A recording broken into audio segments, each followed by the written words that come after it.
Hello, sir. I've seen your video before several years ago. Before, at least once, several years ago, or maybe a year or two ago. Anyway, it's been at least a year ago. But my thing is, I like your um, philosophy, your belief about parents not letting their children just have their way all the time and learning responsibility. That's kind of the way I was growing up. And as a matter of fact, um, I have a cousin that he was the exact opposite. Of course, his parents, he was deaf, and his parents let him go off to Talladega, Alabama, and they never disciplined him when he was at home with them, and he's ruined his life. He's been on drugs, on and off of drugs, and he's homeless right now, and he's just a bum. And so I praise God my parents didn't raise me like that, but and I've had good parents, they disciplined me when I needed it, and um, but I've they've let me live sheltered, and I appreciate that. And they've looked all over the place when I was growing up to find help for me. I'm legally blind, but they weren't able to find a lot of help for me. Um, I just wonder about your your eco village. I've seen some that are these domes, and you got to eat what you grow your own food. If I lived in an eco village like you described, would I have to grow my own food? I don't want to do that. I can't do that. I'm pretty picky about what I eat. My parents did spoil me rotten by not trying to make me try a whole lot of foods. They didn't spank me to make me eat a lot of different foods. I'm a lot better than I used to be when I was growing up, but I'm still pretty picky about what I eat. So I wouldn't want to live on a place where in a community where everybody grows their own food. I'd like to buy some food and hope that somebody buys some food for me or whatever, or with me, and hope that they could fix it in a way that I would eat it. I really wouldn't care about eating food that has been grown for me. Not much food. I'll eat green beans and stuff like that, but most grown vegetables I don't eat them. I could drink cow milk, but anyway, I'm just curious. I'm an only child, and I do need more social development. My parents haven't isolated me, but I went to a homeless Bible college, and I dropped out because of something that happened between me and another student, and I really didn't feel called into full-time ministry, but maybe I am. It seems like that's the only option for me.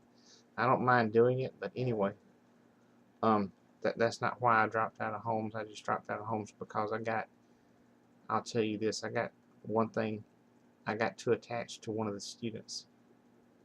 I didn't get any, we didn't get into anything immoral as such, but I got way too attached to a student in the school. I didn't get kicked out, but I just dropped out of my own free will because I felt like that's what was best because of what had happened between us and something else that went on there. Nothing wrong with what went on, but it's how I took it, and that's all I'm going to say about that. And I realized if I wind up in a commune or an intentional community, that could happen again, but maybe I could deal with it better and make sure it doesn't happen this time, or deal with it better if something like that comes up. Um, but make but I could make sure that it doesn't happen that I don't get too attached to another person in the commune or the intentional community. Um, I'd like to live in like a dorm setting or a condo setting. Or a motel setting, something like that. That would be like a dorm or a big house, like maybe a mansion or something like that.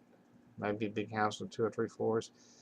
Anyway, I'd like to live in that kind of a setting, not just in a small house or like I said, I don't want to live in a dome. I'd rather live in a motel or uh, maybe a condo setting. I'd like to have a job like cleaning the floors and stuff like that, and maybe working in a kitchen, washing dishes and stuff like that. Because I've been taken to a camp called Camp AFA. That's Atmore First Assembly, and whenever I go there, every year I've gone there, I feel like, you know, I want to start. Every time I've gone, I've only worked there 2 years, but I felt like I need to be in a commune. I was allowed to live, stay in a dorm room by myself, but I felt like, well, if I worked in the kitchen, and I was like, if I could do this in a commune, if I could do this every day for the rest of my life in a communal setting or an intentional community, I'd like that, like in a condo or something like that, or in a hotel or motel setting, dorm setting. Um, and there's a place in Alabama where I live. Not That's the state I live in, but there's a place up in, I guess, mid Alabama, that they have a thing every year for the blind people, and the Lions Club puts it on.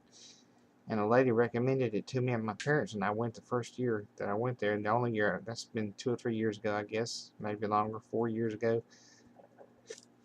And I had this, excuse me, I had the same feeling there. It was a dorm setting, and I had a roommate, and I felt like, they had different activities for us to do, and I was like, if I could do this every day for the rest of my life, live in this kind of a setting without getting attached to anybody,